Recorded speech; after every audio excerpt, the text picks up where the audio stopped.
ವಿದ್ಯುತ್ ಕಂಬ ಏಕಾಏಕಿ ಬಿದ್ದಿರುವಂತಹ ಘಟನೆ ಕೂಡ ನಡೆದಿದೆ.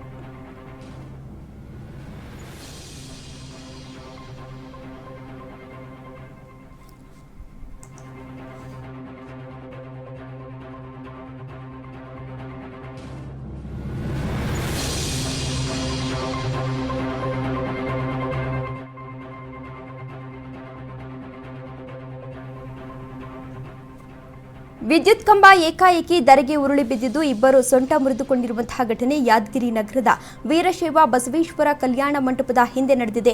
ಶಿಥಿಲಗೊಂಡ ಕಂಬ ತೆರವು ಮಾಡುವುದರ ಹಿನ್ನೆಲೆಯಲ್ಲಿ ಈ ಘಟನೆ ನಡೆದಿದೆ. ಇದಕ್ಕೆ ಜೆಸ್ಕಾಂ ಇಲಾಖೆಯ ನಿರ್ಲಕ್ಷ್ಯ ಕಾರಣ ಎಂದು ಸಾರ್ವಜನಿಕರು ಆಕ್ರೋಶವನ್ನು ವ್ಯಕ್ತಪಡಿಸಿದ್ದಾರೆ. ಘಟನೆಯಲ್ಲಿ 44 ವರ್ಷದ ಶೇಖಮ್ಮ ಹಾಗೂ ಅವರ ಪತಿ ಸಂತೋಷ್ ಗಾಯಗೊಂಡಿದ್ದಾರೆ. ಅಲ್ಲದೆ ಕಾಳಮ್ಮ ಎಂಬ ವೃದ್ಧೆ ಕೂಡ ಗಾಯಗೊಂಡಿದ್ದಾರೆ.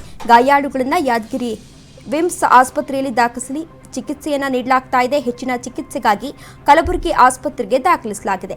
ಯಾದಗಿರಿ ನಗರ ಪೊಲೀಸ್ ಠಾಣಾ ವ್ಯಾಪ್ತಿಯಲ್ಲಿ ಘಟನೆ ಕೂಡ ನಡೆದಿದೆ.